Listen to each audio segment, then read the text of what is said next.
Entonces, ustedes me dicen si se ve. ¿Se ve? Sí se observa, Fernando. Ya. Bueno. Voy a empezar. Esto es una charla, no es muy larga.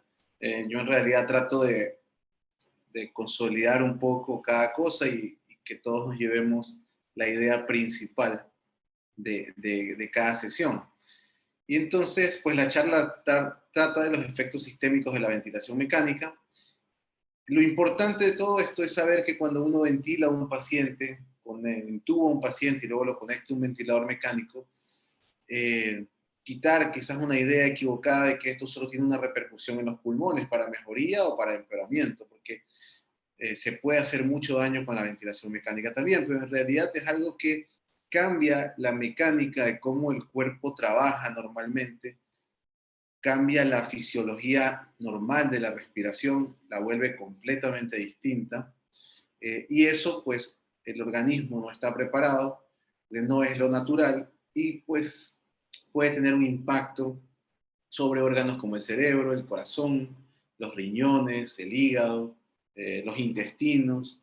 Entonces, uno tiene que conocer cuáles son los posibles efectos adversos que va a tener la ventilación mecánica para poder disminuir esos eventos al mínimo posible, ¿no? A los que lastimosamente algunos no podemos evitar, pero otros seguramente que sí. Entonces, pues con esa premisa, vamos a empezar con algunas generalidades. Yo voy a poner aquí el puntero, por si lo necesito.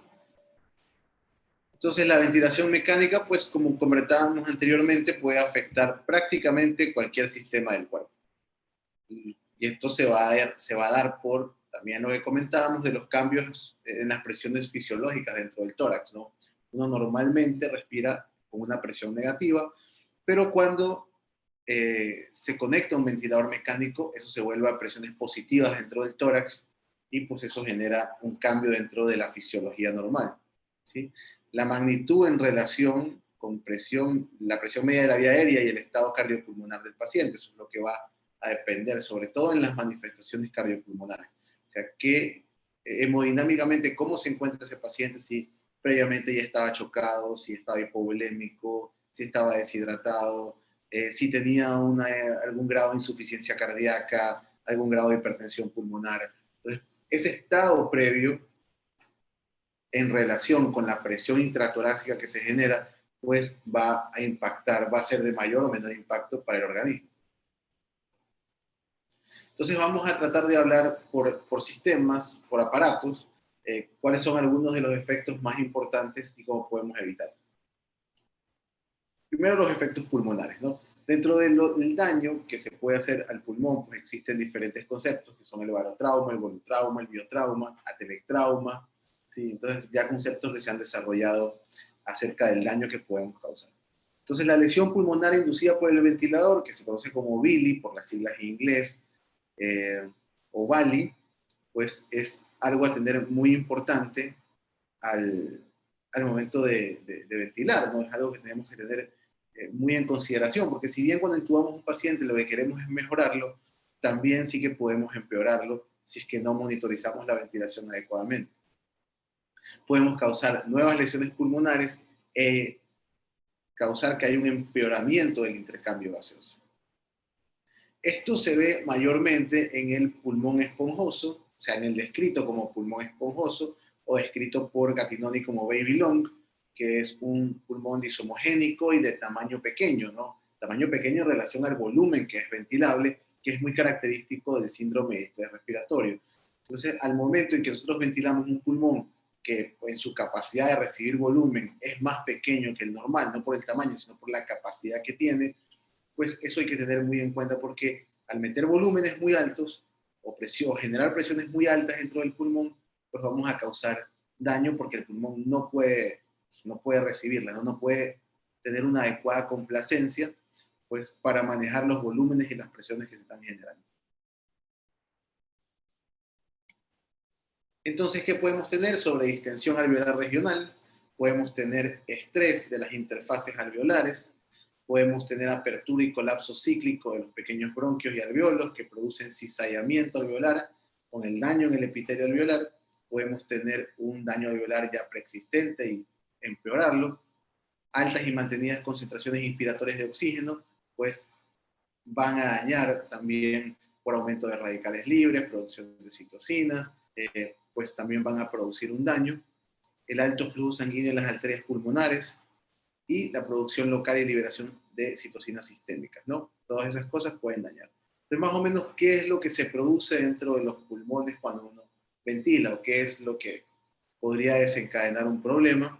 Y es que las presiones inspiratorias mayores de 30 milímetros pueden provocar disfunción de los neumocitos tipo 2. Como sabemos, los neumocitos tipo 2 son los que producen el surfactante pulmonar, que es la sustancia que pues mantiene determinada tensión superficial sobre los alveolos y los mantiene abiertos para que no se colapse en cada inspiración. Entonces, si yo no permito que se produzca suficiente surfactante por los neumocitos que se van dañando, voy a terminar en un colapso alveolar, ¿verdad? La tensión superficial va a desaparecer y voy a terminar colapsando esos alveolos. Cuando los alveolos se colapsan, pues la resistencia de la vía aérea va a aumentar porque el flujo de gas de aire tiene que pasar por un diámetro más pequeño que está colapsado y eso va a aumentar la resistencia, ¿sí? El aumento de las resistencias va a causar todavía más un empeoramiento de la presión inspiratoria, ¿no? O de la presión dentro del tórax, lo cual puede llevar a un barotrauma y eso desencadenar en complicaciones muy graves, como por ejemplo los neumotórax espontáneos a tensión, que pues, colapsan las cavidades cardíacas y puede provocar un shock y empeorar aún más todavía el cuadro. Entonces, en los pulmones que requieren una alta presión inspiratoria sobre el rango de normal, el gas, o sea, el flujo de gas se va a dirigir hacia las zonas sanas, que en teoría son las más distensibles o distensibilizadas, ¿sí? Eso va a provocar que esas zonas, a donde se está redirigiendo el gas, que no puede pasar ya por las zonas que están colapsadas, pues la va a sobreexpandir y va a provocar daño vascular, con lesiones vasculares, lesiones de la membrana hialina, edema alveolar, atelectasias y hemorragias, ¿sí?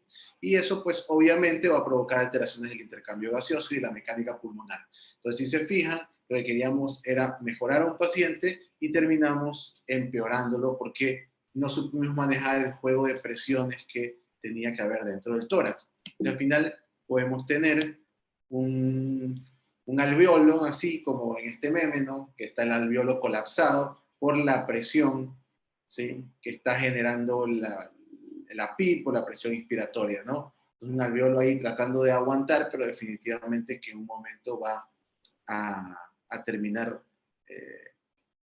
fallando, ¿no? Entonces, como dice el meme, ¿no? El alveolo tratando de lidiar con la PIP que aumentaste sin titular. Entonces, es más o menos un ejemplo de qué es lo que pasa.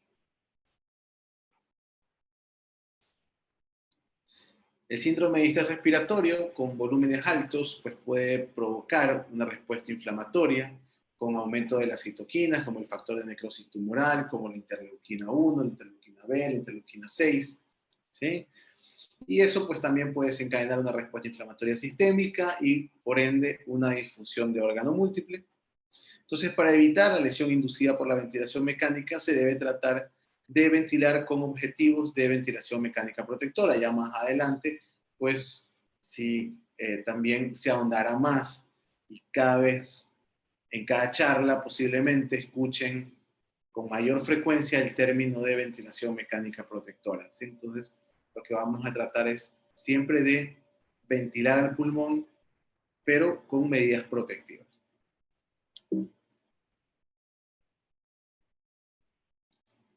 Dentro de los efectos hemodinámicos que tenemos,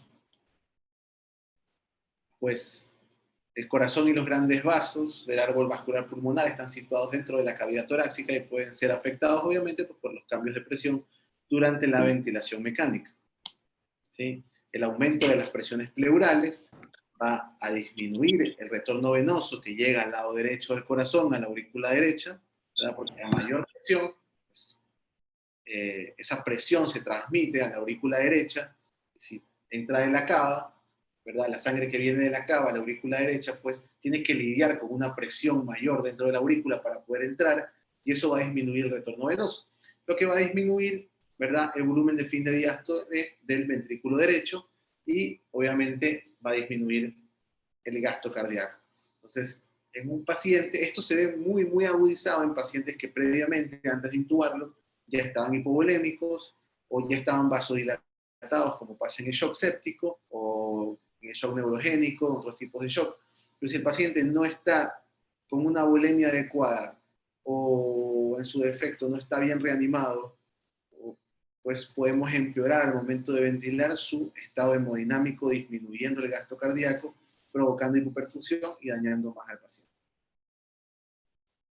Entonces, tiene algunos efectos dependiendo del ciclo cardíaco en el que estemos, en la inspiración o en la expiración. Entonces, por ejemplo, hablando de la precarga, ¿verdad?, que es la sangre que llega, ¿qué es lo que pasa en la inspiración? Pues, obviamente, al aumentar las presiones dentro del tórax, la precarga del ventrículo derecho, como veíamos anteriormente, pues va a disminuir por todo este juego de presiones, pero también a su vez la precarga del ventrículo izquierdo se va a ver aumentada. ¿Por qué? Porque al distenderse los alveolos, pues en los grandes vasos, esa sangre del árbol vascular pulmonar, pues se va a ver empujada, ¿sí?, hacia el ventrículo izquierdo. Entonces la precarga del ventrículo izquierdo sí puede aumentar en ese contexto. Obviamente que el efecto mayoritario, si un paciente está hipovolémico y yo lo ventilo, va a hacer que su gasto cardíaco general caiga, ¿no? Que depende mucho del gasto cardíaco que tenga el ventrículo derecho. La sangre que llega al ventrículo derecho pasa al árbol vascular, es la que va a llegar al ventrículo izquierdo. Y en la expiración, pues obviamente ya las presiones se relajan un poco más, bajan, y la precarga del ventrículo derecho va a aumentar, pero obviamente la vasodilatación que se provoca acá va a disminuir un poco la precarga del ventrículo izquierdo. Pero como les digo, siempre va a predominar el bajo gasto cardíaco que se produce en la inspiración cuando el paciente está hipovolémico. Eso es algo que, al menos en terapia intensiva, lo hacemos bastante, que es la monitorización de la variabilidad de la presión de pulso. Entonces, si se fijan, esto es una línea arterial de un paciente, y aquí lo que se hace es ver el pulso máximo y el pulso mínimo con las variaciones de la respiración. Entonces, si eso es mayor del 12 o el 30%, del 12 o el 11 o el 13%, dependiendo de la literatura, quiere decir que el paciente está hipovolémico, que le falta volumen. Esos cambios, pues, tienen que ver con los cambios de presión dentro del tórax y el ciclo cardíaco. Es algo que solemos monitorizar en terapia para valorar en un paciente que está en ventilación mecánica si necesita o no más líquidos. Entonces también hay efectos de la poscarga, ¿no? Cuando los vasos pulmonares, cuando hay distensión de los vasos, perdón, de los alveolos, hay sobredistensión de los alveolos, pues los pequeños vasos sí se van a colapsar. Eso aumenta la resistencia vascular pulmonar y pues puede crear un problema en la poscarga también del ventrículo derecho, porque al aumentar la resistencia, como hablábamos anteriormente, aumenta la presión dentro del árbol vascular, y eso pues el ventrículo derecho tendrá que aumentar las presiones para poder vencer esa resistencia que se está provocando a nivel de la microvasculatura del árbol bronquial.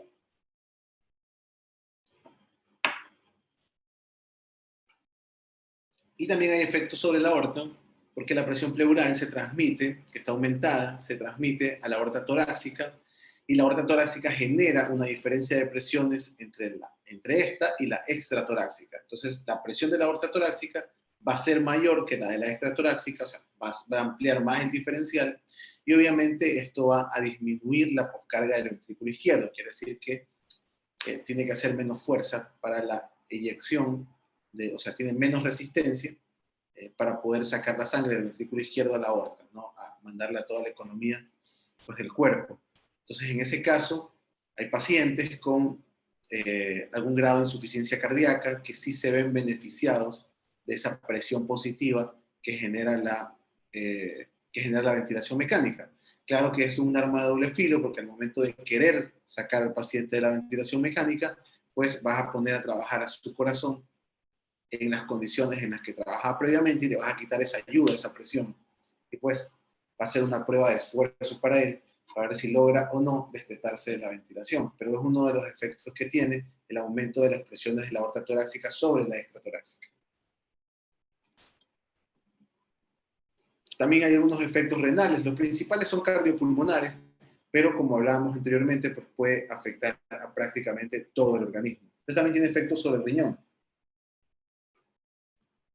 Obviamente, hay pacientes que están en UCI, en emergencia, o en quirófano, que es donde generalmente ventilamos, no ventilamos en piso, que ya están recibiendo muchas cosas, ¿no? Pueden estar hipovolémicos, pueden estar recibiendo antibióticos, muchos de estos medicamentos, muchos de estos antibióticos pueden ser nefrotóxicos, ya pueden llegar con algún grado de fallo renal, ¿no?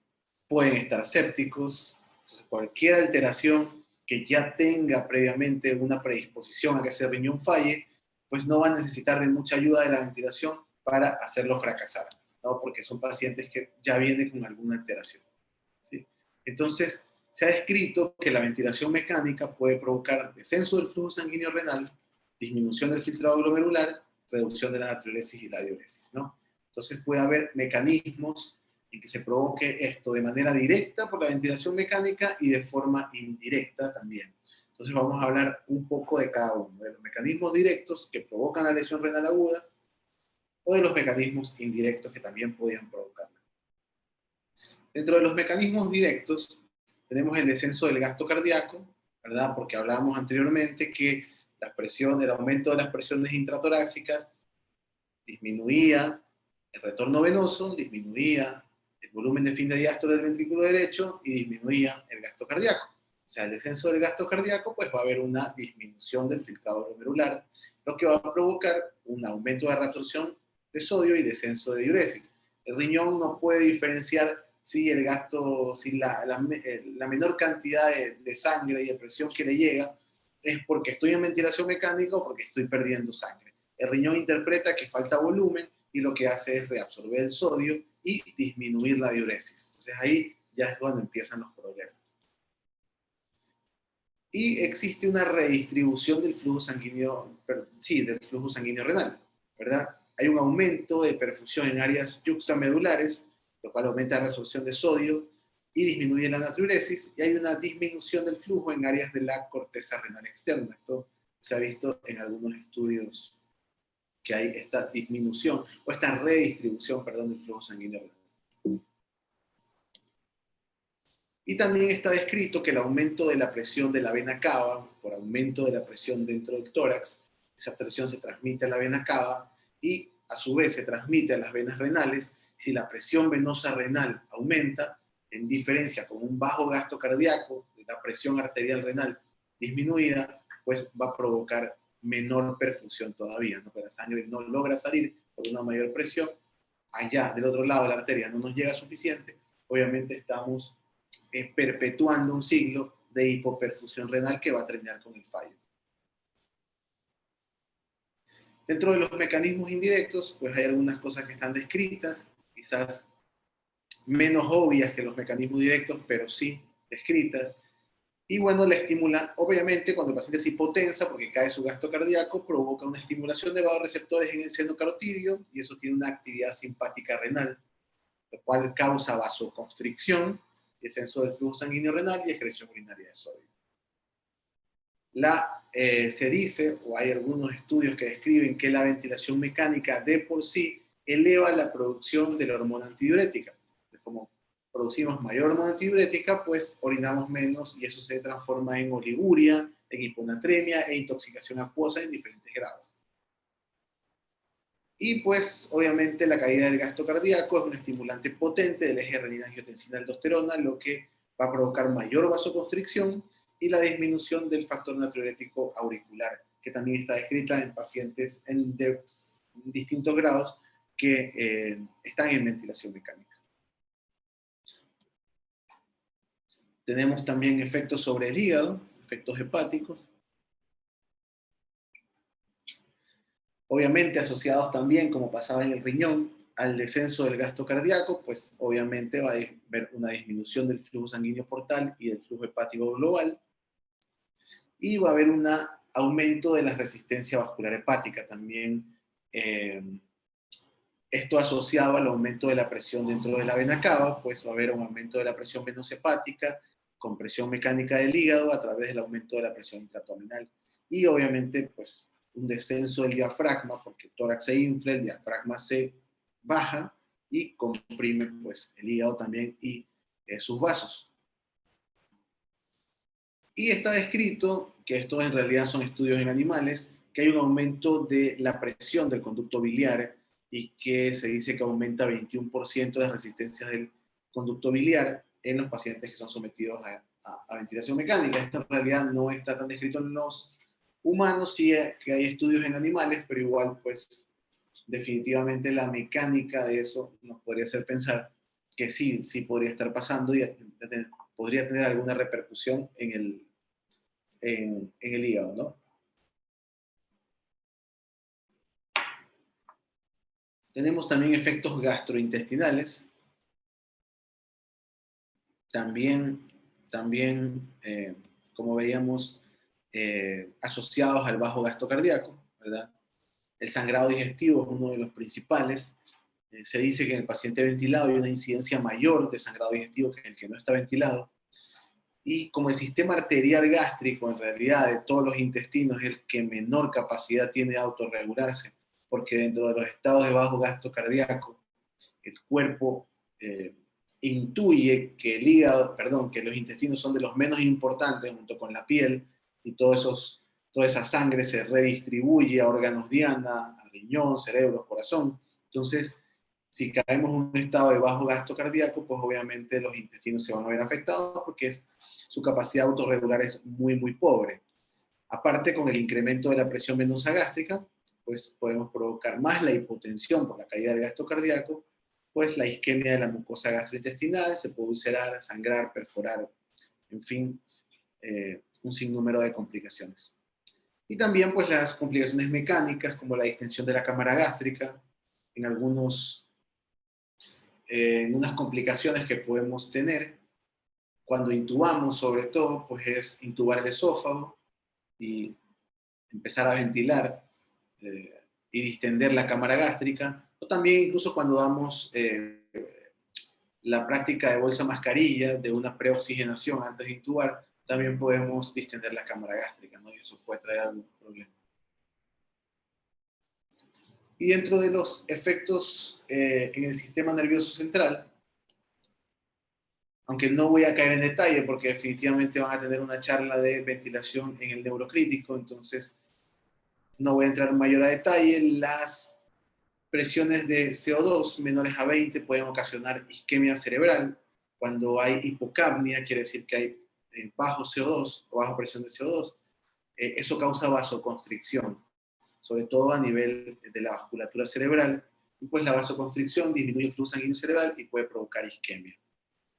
Aunque no hay un valor específico de PIB que se diga que impacte más o menos sobre la presión intracraneal, hay estudios que en pacientes con lesión neurológica aguda, quiere decir con trauma craneoencefálico, con hemorragia cerebral, con hemorragia subaracnoidea, las presiones al final de la aspiración, la PIB, mayores a 10 pueden tener repercusión en la presión intracraneal, elevarla y provocar más daño. Entonces, aunque esto no es algo a rajatabla, ¿sí? Y que todavía está mucho en debate la PIB en los pacientes neurocríticos, qué PIB es dañina, qué PIB no es dañina, pues, y ya lo van a ver más a fondo en una charla que hay, está descrito que valores mayores a 10 con lesión neurológica pueden empezar a acarrear problemas de elevación de la presión intracraneal y más daño neurológico, ¿no? Entonces, como conclusiones que podemos tener, que la ventilación mecánica puede tener efectos sobre prácticamente todos los órganos y su funcionamiento. Hay que tener en cuenta este impacto que puede pues, ser sobre los mismos pulmones, sobre el corazón, sobre los riñones, el hígado, sobre el sistema digestivo, sobre el cerebro, y tratar de controlarlo, si se puede, o impedirlo, sería mejor, pues de vital importancia para que a nuestro paciente le vaya bien. Los efectos cardiopulmonares, como les decía, son los más frecuentes y los de mayor impacto, al menos los que más notamos. A veces no notamos que le estamos haciendo daño al intestino o que ese intestino está sufriendo, es algo que no avisa en un paciente que está sedado y ventilado, o si no está monitorizado con un catéter de presión intracraneal. Yo, cuando le echo un eco, yo no sé que la presión intracraneal se está elevando porque yo le estoy poniendo 12, 14, 15 de PIP, pero seguro que vas a ver que el paciente tiene altas presiones en la vía aérea, que satura, que la presión se cayó. Entonces esas cosas son más llamativas y son las de mayor impacto, ¿no? Y generalmente el bajo gasto cardíaco y la hipoxemia que provocamos son los que terminan dañando aún más el resto de los órganos. Entonces, optimizar los parámetros y el monitoreo continuo pues pueden reducir al mínimo estas reacciones adversas. Ventilar o saber ventilación mecánica no se trata de intubar a un paciente y de conectarle a un ventilador y ponerle los parámetros. Eso puede hacerlo cualquiera. Cualquier persona que pase una semana en terapia intensiva, una semana en anestesia, una semana en urgencia, puede intubar y puede conectar a un ventilador mecánico. Lo que ustedes tienen que tratar de aprender, o la destreza que tienen que tratar de desarrollar, es la monitorización de la ventilación mecánica. Es que si lo que yo le estoy dando al paciente le sirve, lo está ayudando y no le está acarreando más complicaciones. Entonces, eso es lo más importante que uno tiene que llevarse pues, de cada charla y del curso en general, ¿no? Saber programar, saber monitorizar y saber los impactos que va a tener lo que yo estoy haciendo sobre un paciente que ya de por sí está mal y que yo puedo poner peor, ¿no? Está en mis manos mejorarlo o ponerlo mucho peor de lo que llevo. Como les decía, no es una charla muy larga, yo en realidad prefiero no entrar, quedarnos, no sé, tanto tiempo hablando de algunas cosas, sino darles puntos sobre los cuales ustedes después trabajen o investiguen más, y seguro son cosas que han visto cuando han ventilado a un paciente, y ahora más o menos darles pues las herramientas de por qué pasan estas cosas y cómo podemos impedirlas. Y pues siempre dejo una frase, entonces yo creo que esta es muy buena, que dice: el mayor enemigo del conocimiento no es la ignorancia, sino es la ilusión del conocimiento. En realidad ese suele ser el problema mayor: creer que ya lo sabemos todo, creer que no hay nada que aprender, creer que no hay nada que descubrir. Siempre hay un vivo, como decimos acá, un sabido, que ya las conoce todas, y eso no es así. Eso es lo que más daño hace, ¿sí? El creer que uno lo sabe todo. Cada vez que uno estudia, se van a dar cuenta cuando estén estudiando para el curso, para otras cosas, que saben menos. En realidad se dan cuenta que tampoco saben. O todos nos damos cuenta cuando aprendemos algo que lo que no sabíamos anteriormente o que tampoco sabíamos sobre un tema. Así que pues les incito a que sigan el curso, que sigan estudiando, que cuando vayan a su guardia, a su hospital y estén con el ventilador, pues estén monitorizando al paciente, vean cómo los cambios de las presiones les puede afectar, si le cayó la presión, si le cayó el gasto cardíaco, si desaturó y por qué se puede estar dando eso. Preocúpense de que tenga protección para las úlceras gástricas si no la tiene, de ver que su abdomen esté bien, de que su cerebro esté bien, dentro de lo que se puede. Y pues agradecerles por llegar hasta acá. Espero que sigan en el curso, que les siga sirviendo. Y si hay alguna pregunta, alguna duda, alguna experiencia, pues podemos compartirla ahora. Igual yo creo que tenemos tiempo, ¿no?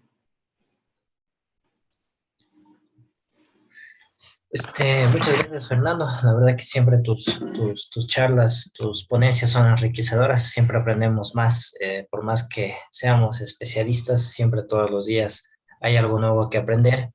Y como lo manifiesta Fernando, pues siempre queda a veces esa pequeña gana de seguir investigando más. Yo creo que es muy frecuente y muy común, ¿no? Como Fernando nos había manifestado acá, puede que los pacientes que necesiten ventilación mecánica, dependiendo de la causa, ¿no? pueden llegar hiperdinámicos y todo, ¿no? Cuando nosotros hacemos una intubación rápida con el tema de la utilización del sedante, de la analgesia sedante y el relajante muscular, que ya nos lo manifestó el doctor Díaz en su charla, pues puede ser una causa de hipotensión, ¿no? Del sedante como tal.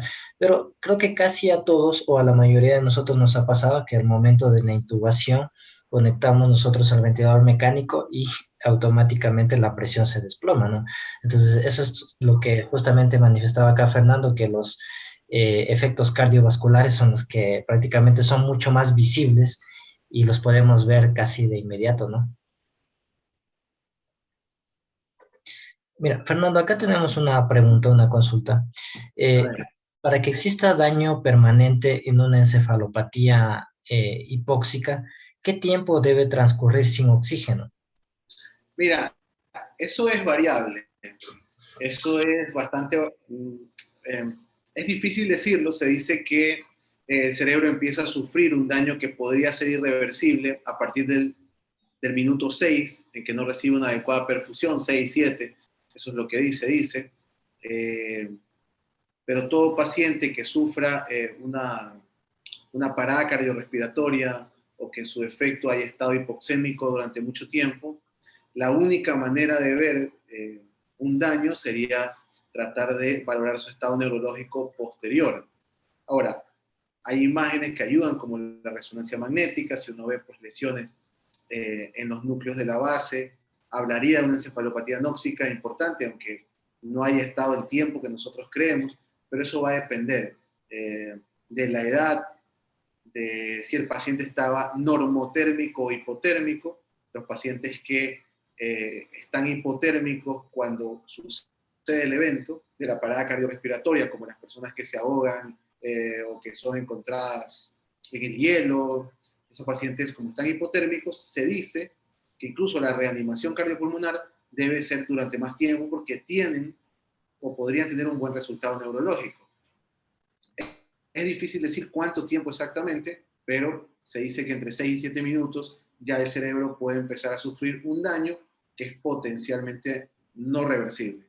Eh, si uno quisiera saber, pues obviamente la idea es tratar de despertarlo, que es lo que hacemos, eh, y tenemos las imágenes como una resonancia magnética, los electroencefalogramas, que podrían hablar también de disfunción cortical, algunas cosas que nos pueden ayudar más bien a predecir un mal pronóstico, pero no te sabría decir qué tanto tiempo exacto necesita un paciente para tener un daño irreversible, ¿no? Como te digo, eso va a depender de la edad y va a depender si la causa y si el paciente estuvo normotérmico o hipotérmico cuando le pasó.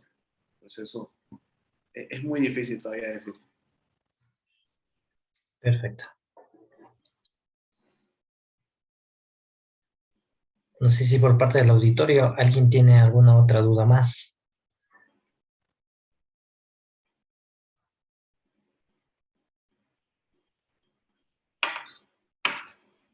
Todo claro, todo claro.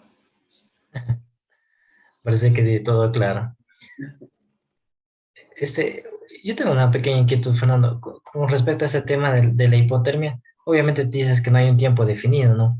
Pero si un paciente estuviera hipotérmico, ¿hasta qué tiempo me extendería? La reanimación. Ajá, sí, La reanimación cardiopulmonar. exacto, Se dice que puede pasar una hora. una hora. Sí, Perfecto. se dice que puede pasar una hora. Eso dice si el paciente está hipotérmico. Los pacientes que, no sé, personas que están patinando en el hielo y de pronto se caen, eh, sufren ahogamiento y los sacan y los reaniman. Esos tipos de pacientes se dice que pueden reanimarse hasta una hora. O sea, incluso pasar la hora. Que las probabilidades de recuperación neurológica son mayores que en el paciente que está normotérmico. Entonces, nunca he tenido un paciente así, eso te lo digo en teoría. Yo nunca he tenido un paciente, afortunadamente, que haya llegado a este hipotérmico. Es lo que dice, incluso dentro de la ACLS y la reanimación cardiopulmonar. Vale, perfecto, Fernando. Acá algo más nos preguntan, nos colocan una frase, una expresión en el tema de los desafíos de post-COVID. Puede ser hipertensión arterial o soplos cardíacos. Me imagino que nos hacen referencia como situaciones que nos da el post-COVID, lo asumo yo. Sí, bueno, creo que todo paciente que haya quedado con algún tipo de... Del COVID estamos aprendiendo mucho y estamos viendo que puede haber encefalitis por COVID, como cualquier infección viral, pues también podría haber una miocarditis, algún tipo de daño cardíaco. Y obviamente si este paciente salió de esa etapa y regresa por alguna otra nueva cosa, y tiene que ser intubado y tiene ya una disfunción cardíaca previa, pues la ventilación sí, definitivamente, si no sabemos manejarla, podría empeorarlo mucho. Al inicio, acerca de su gasto cardíaco, un corazón que ya está enfermo, pues sí sería bastante crítico, ¿no? Entonces, todas esas consideraciones hay que tenerlas en cuenta. Por eso asegúrense de que su paciente, incluso cuando lo vayan a inducir para intubarlo, como dice Diego, pues asegúrense de que esté euvolémico, normovolémico, si tienen que pasarle un bolo antes, si necesitan usar vasopresores ya previamente. Pues la idea es esa, la idea no es que el paciente se intube, se ventile y verlo hipotenso y desaturando, por eso es lo que más vemos. El paciente se intuba, se ventila y está hipotenso y desaturando. Y no era la idea de lo que tenía que pasar. ¿Sí? Entonces ahí empezamos a ponerle vasopresores, ahí empezamos a pasarle líquido a chorro y terminamos también pues haciendo un daño importante.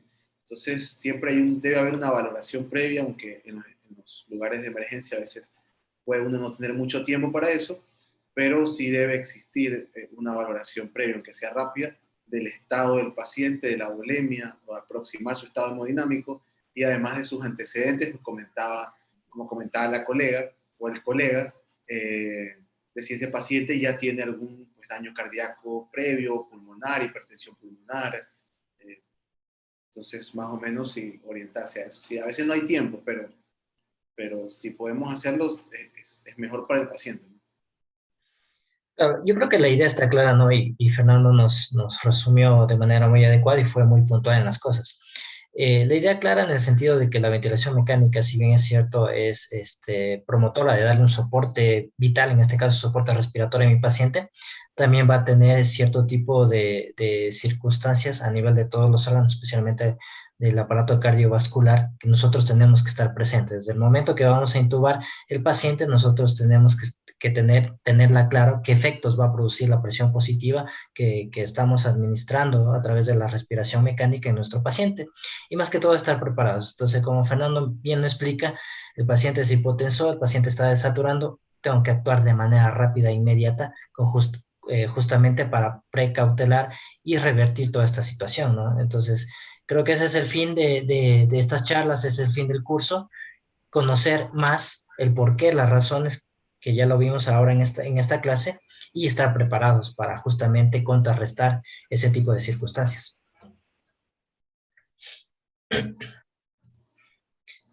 No sé si es que hay alguna otra inquietud por parte del auditorio.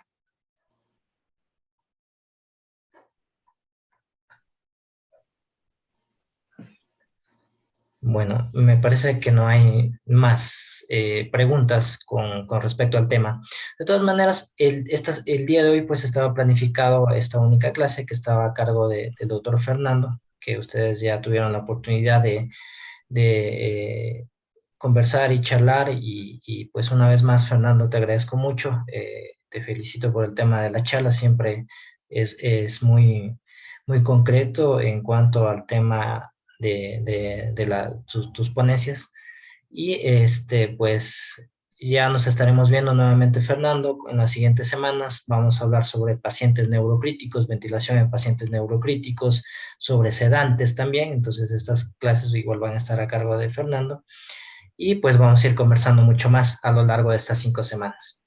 Entonces, de todas maneras, pues una vez agradecido y pues Fernando, no sé si tienes algo más que decir o Pues no, comentar. agradecerle, siempre para mí es muy grato compartir, tratar de colaborar en lo que podamos, y felicito a la gente que está inscrita en el curso porque siempre es motivo de admiración que uno quiera por su cuenta ganar un poco más de conocimiento, ganar un poco más de práctica para dar lo mejor para los pacientes, que es la única forma que tenemos de hacerlo, ¿no? Es adquiriendo más conocimientos y poniéndolos en práctica. Entonces les agradezco infinitamente. Si tienen en algún momento alguna duda sobre esto, como que ahorita capaz, no sé, me da un poco de pena, lo que sea, puede estar el chat.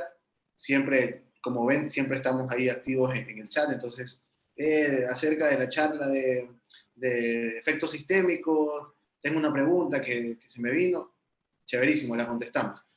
Y bueno, eso, desearles buenas noches y también Diego, otra vez agradecerte por permitirme participar y ya nos estamos viendo en las próximas charlas, seguro que sí.